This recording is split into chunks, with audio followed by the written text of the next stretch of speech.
feels, James? It feels great, so it does. It feels absolutely. That humbles me. Walking out there, everyone stood me when I got beat. You need to be humble. That there will make you humble. No, it won't. That won't humble me. When I go out there in front of my home country and see them people get behind me like that, and I get to go out there and hear them, that support, that love that they give me, that humbles me. I'm fucking so grateful. So I'm absolutely blown away. I've never been blown away like this in my life, and I'm humbled. I'm finally humbled. You walked out to the national anthem tonight. Yeah. You talk a lot about being proud to be Irish. There was close to 9,000 people there. A lot of people weren't expecting it to be filled out like it is. How happy does that make you? 8,700. That's what sold out. 8,700. That humbles me. The Soldier's song is for me granda, the soldier, the original from Strabane, who wanted to come up, and I had him a chauffeur and all to bring him up. He's very sick at the minute, had him in a hotel and stuff, and he was excited, but unfortunately he was too unwell to come up. And but now he's live in Sky Sports. He was able to watch it, and the Soldier song was for him. James, James, a picture of your grandfather with a flag over him in his bed, preparing to watch the fight yesterday. Yeah. I mean, that was the first time I saw you very emotional in the cage afterwards. Did that mean a lot to you, dedicating that to your grandfather and your mother, whose birthday you celebrate on Tuesday? Yeah, 100%. I do this for me and my family. Nothing else. Nothing else. I do this for my family. They have dedicated their time to me, and now I'm dedicating my life to this sport for them. James, when you got the back, did you know that first round finish was just inevitable from that point on? Yeah, 100%. But I'm not happy with it. I'm definitely not happy with it. I fucked up on that back. In what sense? My angles were wrong.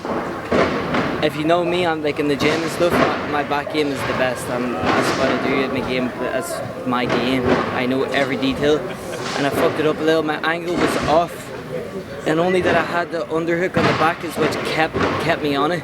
But once I changed my width around and switched my legs, that's what able to put the pressure on his belly to make it feel I'm fucked here. And I should have got that from the start, but I didn't. I rushed it, tried to get the choke, and I had it underneath the neck. But it's position before submission. That's my philosophy, and I didn't stick to it. But just that crowd, everyone doubted me, everyone stood me, everyone was thinking I was going to crumble, and I walked out here in front of 8,700 people. I stayed calm. I knew it wasn't right. Fixed it, got it, and I won. Do you think the fact that you just analysed that in such detail, you kind of beat yourself up even though you've won in the first round, do you think that's what sets you apart from other up-and-coming fighters in the sport? I'm in this game to be the best martial artist there is. Martial arts is my life. People come out here talking about, I'm going for a fight, I'm going for a scrap. Nah, it's martial arts. I'm a martial artist, I'm a cool, cold, calm martial artist, and that's what I showed in there tonight. And that's what I live by.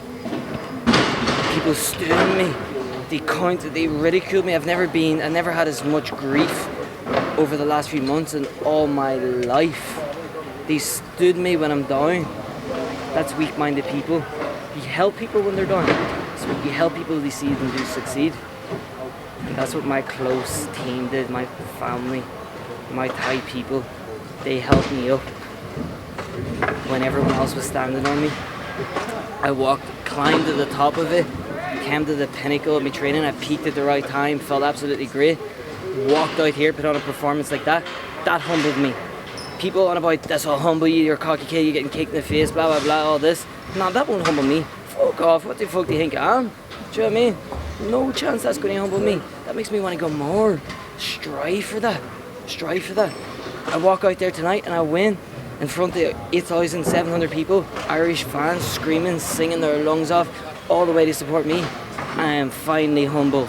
That's what humbles me. James, we spoke about the haters during the week. Does it ever become a point where it actually gets unsettling for you? Never, mate. Never. I don't focus on negativity. I focus on the positive people that are around me who want to see me climb up. That's all I focus on.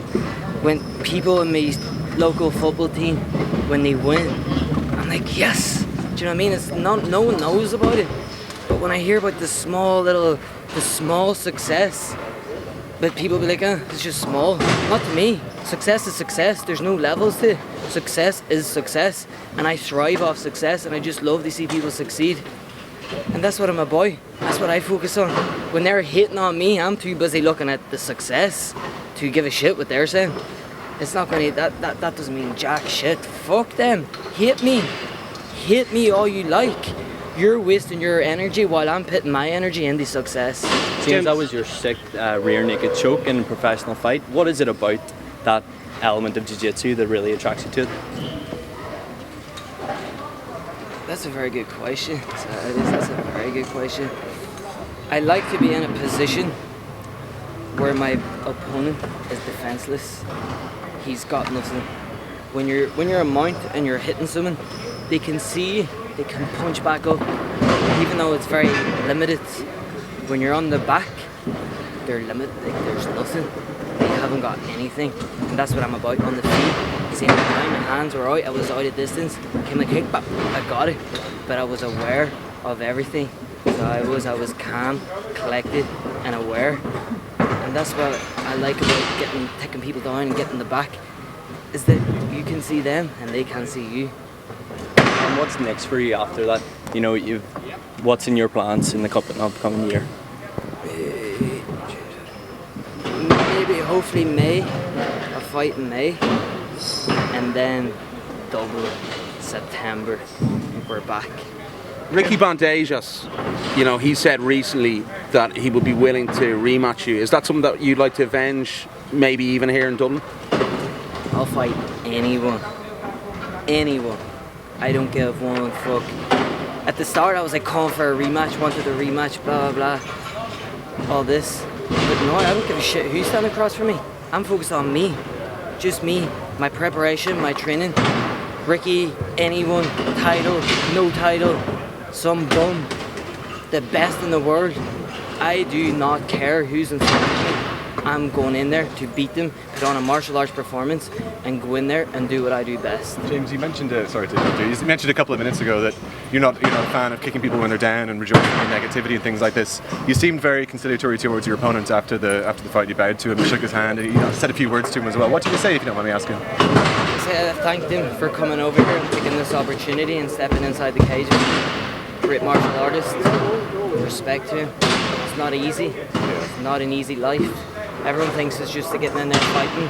The people who have never done it criticizes. He's going to get criticized. Do you know what I mean? I don't want him to get criticized. He's a good martial artist. Came over here in shape, prepared to fight me in my home country. I've got absolutely nothing but respect for that guy. So I thanked him for taking the opportunity. James, what's the difference between this fight and the last fight? If you're looking at your mindset tactically coming into it, you came into this fight, you took him down straight away, and you won the fight easily in the first round. The last fight, you came out, maybe you said it yourself afterwards, you were a little bit cocky in that fight, maybe a little bit too cocky. What do you think the difference in mindset between then and now is? It's not about being cocky. That's not the problem at all. I'm cocky. That's just me. I'm the best. Like, I'm just cocky. It's not about that. It's a focus and my reason why. That's what has changed. I was negative. I was negative going into that last fight. It was a negative mindset, and I got a negative result. It was going in there, fight. Let's go and fight. It's not a fight. You fight in the street. Gee, that's dirty fight. That's you make it dirty. You fight in the street. It's martial arts. You go in there, you do clean techniques, calculated techniques, and be aware. And tonight, that's what I produced. I was aware, I was calm, I was focused, and I took the opportunity when I got it. The last time I created about 3 opportunities for myself, and I let them go to go and fight. I took them down. I was like, get back up here and let's have a fight. It's not what you do. You take any opportunity that you're given, and tonight I took the opportunity. I created my own opportunity, and I took it. So when you say you're humble, you mean humble in the cage and not outside the cage, don't you? I just mean as a person, in general, that just makes me go, wow, like, that's fucking amazing, do you know what I mean? I'm, like, I'm just a young fella, 22 years old from Strabane. I headlined in the Point in Dublin. Mate, like, I've got no words. I've got no words. I'm humbled. I'm humbled as a human being. As a fighter, I'm the best. You talk about humble there. Obviously, you lost the last fight, and you know we often see it as mixed martial artists that lose a fight. You know, they come back tenfold better, and they learn so much about themselves. Is that how you feel? Yeah. You instill that humbleness? 100%. So it is.